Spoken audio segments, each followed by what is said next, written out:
वालेकुम अली भाई। वालेकुम सलाम। अली भाई कैसे हैं? अल्हम्दुलिल्लाह गुड। अली भाई happy Monday. You too bro. अच्छा अली भाई, छुट्टी के बाद काम पे आए हैं तो सवाल बहुत हैं। जी बिल्कुल माज़ भाई, काफ़ी कमेंट्स थे, काफ़ी क्यूरीज़ भी थी, काफ़ी कॉल्स भी थी, लेकिन संडे को हम अटेंड नहीं कर सकते क्योंकि संडे ऑफ होता है। ठीक है, तो अली भाई आज उनका जवाब देना ज़्यादा ज़रूरी है। तो जी, जी पहले उससे इंशाल्लाह। शुरू करें, बिस्मिल्लाह पढ़ें। जी स्टार्ट करिए आप माज़ भाई। अच्छा अली भाई, एक प्राइवेट कंपनी का नाम है, ठीक है, मैं नाम नहीं लूँगा। भाई ने कहा bro my visit visa refuse in January 2025। I got my GCMS note but I am confused what to do next. Brother का कनाडा का रिफ्यूज़ल और इन्होंने जीसीएमएस नोट्स फाइल किए थे और मिल चुका है, लेकिन अभी सिचुएशन की समझ नहीं आ रही। जीसीएमएस नोट्स में तो आपके ओवरऑल रिफ्यूज़ल के ग्राउंड वीज़ा ऑफिसर मेंशन करता है। फर्दर जो भी आपके माइंड में क्वेश्चन है या क्यूरीज़ हैं, आप व्हाट्सएप पे हमसे रब्ता कर सकते हैं। इंशाल्लाह पॉसिबल टाइम में आपकी जो भी क्यूरीज़ हैं, इंशाल्लाह आपको प्रॉपर गाइड भी करेंगे। अगर फर्दर आपने केस रीअप्लाई भी करना है तो वो भी आपको गाइड किया जाएगा। ठीक हो गया। अच्छा अली भाई, एक मलक हुसनैन अवान है, ठीक है जी। भाई मेरा कनाडा वीज़ा रिफ्यूज़ है 10 फरवरी को 2025 को। काइंडली मुझे इस बारे में इन्फॉर्म करें कि क्या करना चाहिए। ब्रदर आपका अगर वीज़ा रिफ्यूज़ है, आप अपने प्रोफाइल की सिंपली असेसमेंट करवाइए। आपकी प्रोफाइल में जो भी प्रॉस एंड कॉन्स हैं, आपको लॉजिकली एक्सप्लेन किए जाएँगे। देन इसके बाद आपका जो भी प्लान बनता है, आपने भी रीअप्लाई करना है या चीज़ों को मज़ीद बेहतर करके रीअप्लाई करना है, आपको प्रॉपर सजेशन दी जाएगी। आप अपने केस को फर्दर कैसे लेके प्रोसीड कर सकते हैं। ठीक है अली भाई, एक वकास राना साहब हैं, वो कह रहे हैं ब्रो मेरा वीज़ा रिफ्यूज़ हुआ था। कंसल्टेंट ने अपने से ही डॉक्यूमेंट लगाए थे, पर पता नहीं कौन कौन से डॉक्यूमेंट लगाने का वीज़ा अप्लाई किया था जिससे रिजेक्ट हो गया। अब दोबारा वीज़ा अप्लाई करना चाहता हूँ। जी, बिल्कुल, ये दोबारा वीज़ा फ़ाइल कर सकते हैं, लेकिन जो इसमें नेगेटिव पॉइंट है, इन्होंने कंसल्टेंट या एजेंट के थ्रू केस फ़ाइल किया था और डॉक्यूमेंटेशन आपने प्रोवाइड नहीं की, तो डेफ़िनिटली उन्होंने सारी इन्फॉर्मेशन आपकी रॉन्ग वहाँ पे पुट की है, जिसकी बेस पे इनकी रिफ्यूज़ल आई है। तो इस केस में मेजॉरिटी हम रिफ्यूज़ल लेटर देख के भी केस को असेस कर लेते हैं, या इसके बाद आपकी कनाडा से कंप्लीट फ़ाइल अरेंज की जाती है वीज़ा ऑफ़िसर ने, जो आपको रिफ्यूज़ल के ग्राउंड दिए हैं। या आपके कंसल्टेंट ने ऐसे कौन से डॉक्यूमेंटेशन वहाँ पे सबमिट किए थे वो देखने पड़ेंगे। वो उनको देखने के बाद नेक्स्ट आपका जो सिनेरियो है, आपका जेसीमन नोट्स अप्लाई किए जाएँ या आपको रीअप्लाई करवाया जाए, या अभी करंट जो आपकी जेन्युइन इन्फॉर्मेशन है उसी की बेस पे सारे केस को असेस करके फर्दर आपको गाइड किया जा सकता है या आपके केस को फर्दर प्रोसीड किया जा सकता है। आप व्हाट्सएप पे रब्ता कर सकते हैं, या अगर ऑफ़िस विज़िट करना चाहें तो ऑफ़िस भी विज़िट कर सकते हैं। आपकी डॉक्यूमेंटेशन को देख के जो भी बेस्ट पॉसिबल सॉल्यूशन है इंशाल्लाह आपको गाइड किया ठीक है जाएगा। अली भाई, इन्हीं भाई के लिए ये भी बता दें कि इनके लिए डॉक्यूमेंटेशन में रिफ्यूज़ल लेटर मस्ट होगा। जी, डेफ़िनिटली रिफ्यूज़ल लेटर तो मैंडेटरी है, क्योंकि वीज़ा ऑफ़िसर ने इनकी फ़ाइल पे जो रिफ्यूज़ल के ग्राउंड मेंशन किए हैं, उन्हें अंडरस्टैंड करना ज़रूरी है। ठीक हो गया। तो जब भी आप अपने डॉक्यूमेंट सेंड करें तो काइंडली कोशिश करें कि अपना जो रिफ्यूज़ल लेटर है वो जिसने भी अप्लाई किया था एटलीस्ट उससे अपना रिफ्यूज़ल लेटर ज़रूर लें। अगर वो आपको पूरा पेपर वर्क दे दे तो वो ज़्यादा बेस्ट है। अच्छा अली भाई, गुल ज़ेब खान, अली भाई सर मेरे अप्लाई करवा दें प्लीज़, बहुत कुछ कर चुका हूँ। जी सर, ऑफ़ कोर्स आपका अप्लाई करवा देंगे, लेकिन हम अप्लाई आपकी डॉक्यूमेंटेशन की बेस पे ही करवाते हैं। प्रोफ़ाइल की असेसमेंट करने के बाद फिर आपके केस को प्रोसीड किया जाता है। आप व्हाट्सएप पे कॉन्टैक्ट कर सकते हैं या ऑफ़िस भी विज़िट कर सकते हैं। ठीक है अली भाई, एक फिर प्राइवेट कंपनी है किसी भाई की, उन्होंने अपनी उससे मैसेज किया, भाई मैंने 18 दिसंबर 2024 को सबमिट किया था, स्टिल नो रिस्पॉन्स।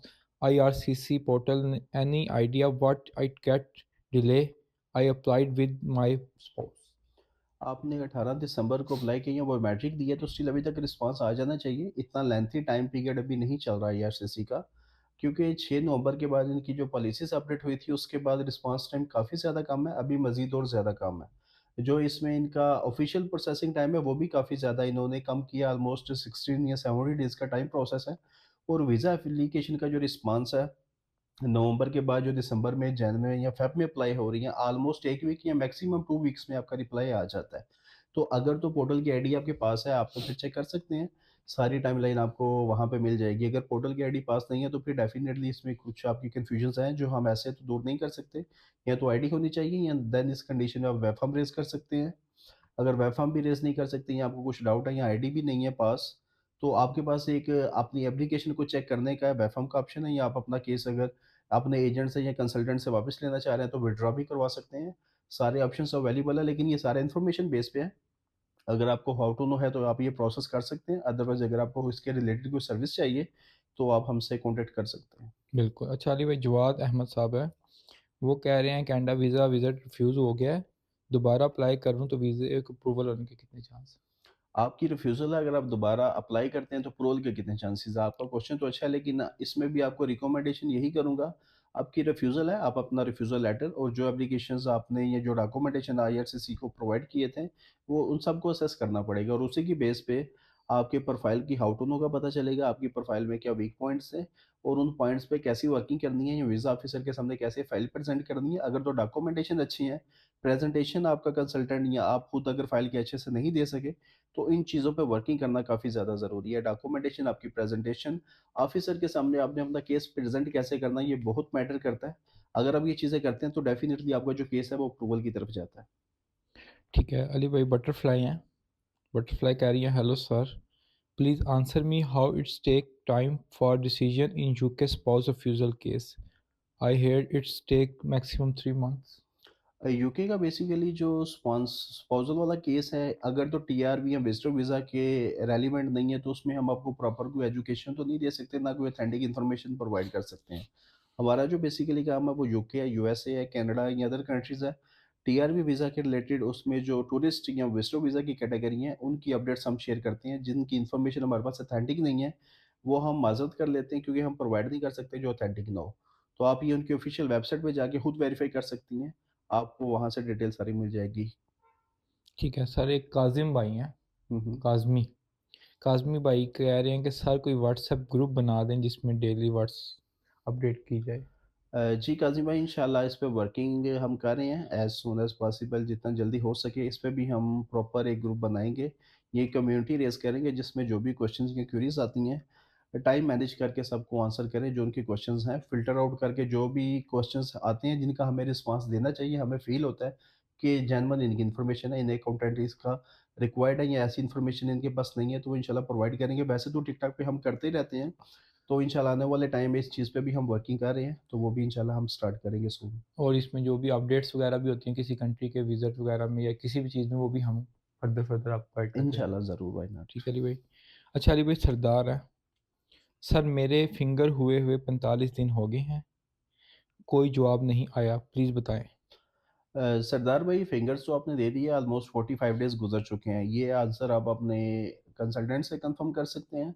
अगर वो आपको नहीं अपडेट देते, तो फिर आप एक वेफ़म रेज़ कर सकते हैं। वेफ़म आप कनाडा की ऑफ़िशियल वेबसाइट पे जाके आपका application number, UCA number, passport की डिटेल, आप अपना ईमेल लिखिए और अपनी क्वेरी वहाँ पे रेज़ कर दें, तो इंशाल्लाह विदिन 7 वर्किंग डेज़ में या मैक्सिमम 10 डेज़ में आपको आईआरसीसी की तरफ से मेल आती है। स्टिल आपको अपडेट कर दिया जाता है कि स्टिल आपका केस प्रोसेसिंग में है या वीज़ा ऑफ़िसर ने उसपे आपको डिसीज़न दे दिया है, तो वहाँ से आप वेरीफ़ाई कर सकते हैं। अगर आपको ये प्रोसेस नहीं आता, तो आप हमसे राब्ता कर सकते हैं। इंशाल्लाह आपका प्रोसेस हम करवा देंगे। ठीक है अली भाई, आगे मज़ीद भी थोड़े बहुत क्वेश्चंस हैं, पर ये है कि वो हम बाद में लेंगे वरना लेंथी हो जाएगा काम। जी माज़ भाई, कोई ऐसा तो कोई इश्यू आपके नहीं टाइम है। का शुक्रिया। Most welcome. अच्छा अली भाई, इसके साथ-साथ कोई जो अपडेट आई हो नई जो आप बताना चाह रहे हो लोगों को, हुँ, हुँ। वो प्लीज़ शेयर कर दें। अपडेट्स कनाडा की तरफ से तो एक 12 फ़ेब को एक अपडेट आई थी कि अभी आईआरसीसी ऑफ़िसर्स को ये पावर्स मिल चुकी हैं कि वो आपका वीज़ा टीआरवी में है, स्टूडेंट है, वर्क परमिट है या स्टडी परमिट है, वो कैंसल कर सकते हैं। पहले उनके पास ये राइट नहीं था। पहले अगर आपकी फ़ाइल में कुछ मिस्टेक्स थी, वो आपको कैंसल नहीं थे करते, आपको अपनी होम कंट्री में वापस भेज दिया जाता था। यहाँ पे आपका प्रॉपर प्रोसीजर होता था, आपकी एम्बेसी के थ्रू वो इंटरव्यू करते थे, अगर वीज़ा देना तो इश्यू कर देंगे, अदरवाइज़ वो कैंसल कर देंगे। तो अभी 12 फ़ेब को जो अपडेट आई है, वो मैंने शेयर भी की थी और देखी भी थी कुछ लोगों ने, अभी उनके पास राइट है। वो ऑन द स्पॉट आपका वीज़ा भी कैंसल कर सकते हैं। ठीक हो गया। तो कोशिश करें जो लोग फेक डॉक्यूमेंटेशन की तरफ जाते हैं और इस समझते हैं कि ये करके उनको वीज़ा मिल जाएगा और उधर जाके वो कुछ भी कर सकते हैं, तो अब ये चीज़ें बहुत सख्त हो चुकी है। तो काइंडली इस चीज़ से बचें और जो भी आप लोगों को इस चीज़ की तरफ करता है, उस बंदे से भी बचें। ठीक है अली भाई, मो बहुत शुक्रिया आपके टाइम का। Most welcome. Allah thank you हाफ़िज़। माज़। अल्लाह हाफ़िज़।